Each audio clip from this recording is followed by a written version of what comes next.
the biggest and maybe the best tech camera store in all of Tokyo. Just product labels, products, shelving, color, noise. I've been longing for this day for years. One of the best places to buy beer is actually in a camera store. For those who are wondering, I do have my X100 in Japan.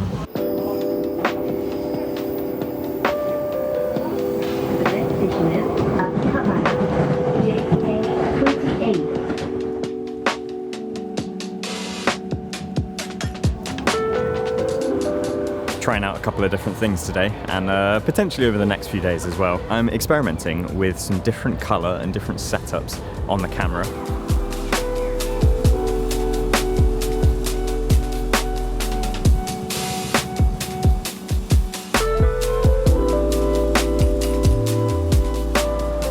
I think this is one of the things that's quite interesting whenever you change camera system or you upgrade, is you have to get to know your new camera. What's happened in the past, when I think of, say, my GH5, even my Canon R5, and what I don't want to happen with this camera, my X-H2S, is that it takes me maybe like a year and a half or so to fully get to grips with everything that's going on with the camera, of knowing how to best expose it, you know, all the best sort of focus settings and other things. So it really does take time, and it takes experience to get to know it, and it takes experience on a filmmaking level as well as a technical level. So I'm going to be trying to nip that in the bud with this camera and spending some time just experimenting and testing different things.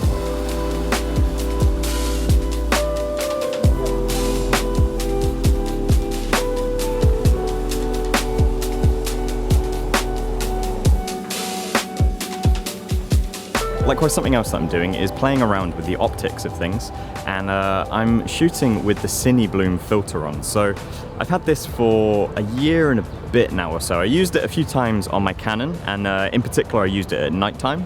But I always found that during the daytime on the Canon, because the Canon lenses were they already had that softness to them anyway, it softened it a little bit too much. Whereas the Fuji lenses I find are actually a lot sharper and a little bit more digital looking. And so putting the Cine Bloom on it actually softens it to a good taste and a good level. And I'm really liking how the highlights are blooming and other things. And it's definitely achieving that soft but sharp look, which is just so aesthetically pleasing. Like, it just really draws you in. Today's agenda, though, by the way, is I'm in a bit of a conundrum. You see, Japan has been the most inspiring place for me to visit ever since I first came here in 2014. And I've since made a dozen or more trips here. I just love it. I can't leave the house without bringing my camera, and I want to film everything. The light hits different here, everything's just kind of different, and it just makes me take so much. But there's an issue to that. I run out of storage space. So we're coming to here, which is Yodobashi Akihabara, which is probably the biggest and maybe the best tech camera store in all of Tokyo. It's impressive. Let's go and have a look.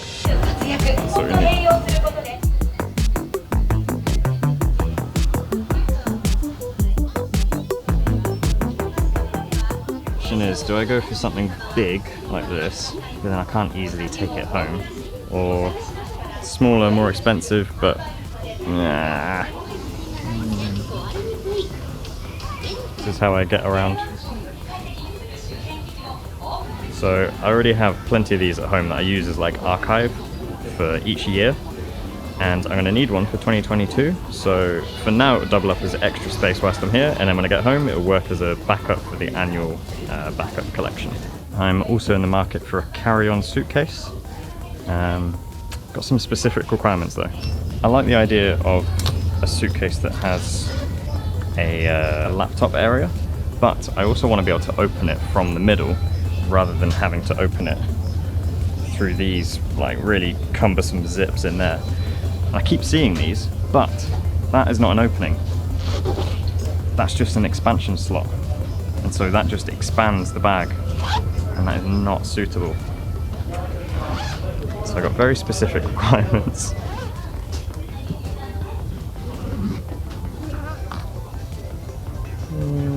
We may have found a smaller neck pillow, which is just as good as my other one, if not better.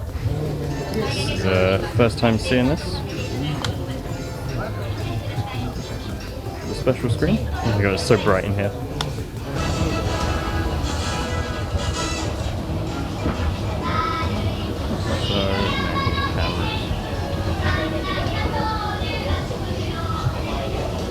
looking for a little bag insert that I can put my camera into my main travel backpack. Trying to find the right size, but not too big, because otherwise I might as well just carry my camera bag. Oh, now we're talking.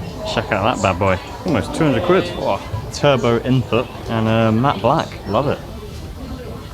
And they even sell alcohol in here. This store is just giant. It's absolutely massive. So many different departments, and just as far as you can see, there are just product labels, products, shelving, color, noise, everything happening all at once. And that's across like 7 or 8 floors or something silly. It's just, it's manic. There's so much happening here. But you know what? I love it. It's just so much fun. This is a beauty section and it's very good. Really good. Did you see the Panasonic hairdryers? Oh yeah.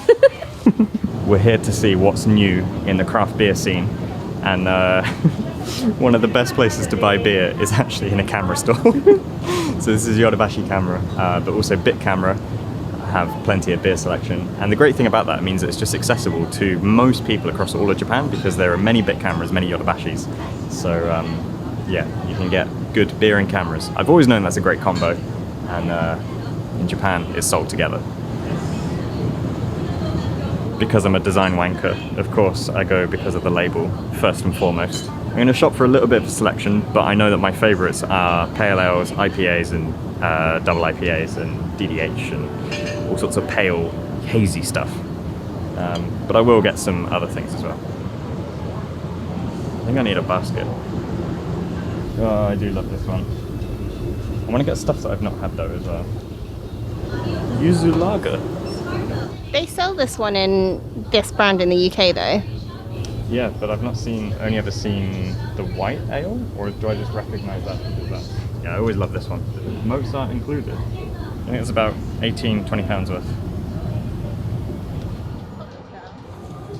Get a bite. Beer, just straight up lager.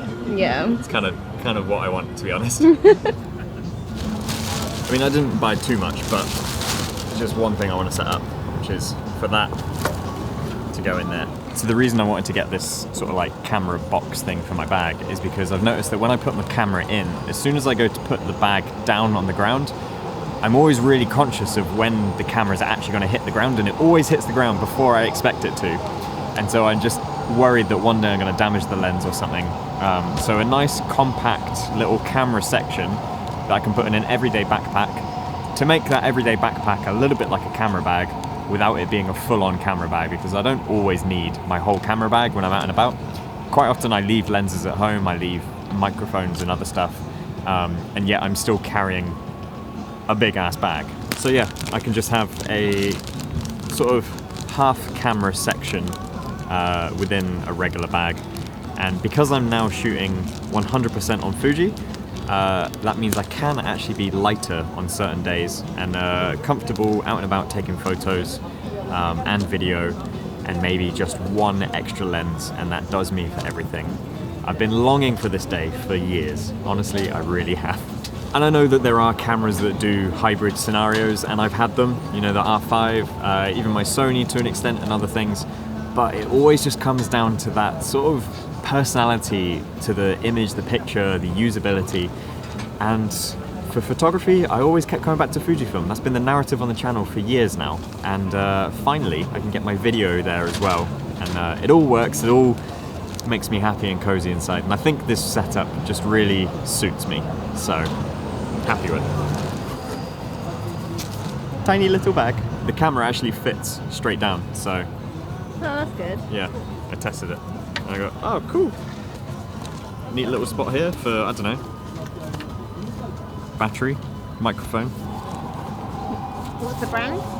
No idea. It says here IND. So there were quite a few options in the store, but one of the things that stood out to me was it's got some rigidity, top and sides, but also the flap opens fully flat like this. Plenty of others, they were a bit padded and a bit shoddy, but I noticed that and I was like, that is actually a massive benefit. And I tested the camera in the store, put it all in my bag, it all worked great. Now I need the camera to put in it. For those who are wondering, I do have my X100 in Japan. This is still my my little daily carry at times, and still great. This is my JPEG body now. I just take pure lifestyle JPEG shots. Also with a cine bloom on it now. Googly eyes. I managed to fit the camera that way because that allows it more space here, and it still closes, but I'm going to leave it like that. X100, oh, it fits in that way, nice.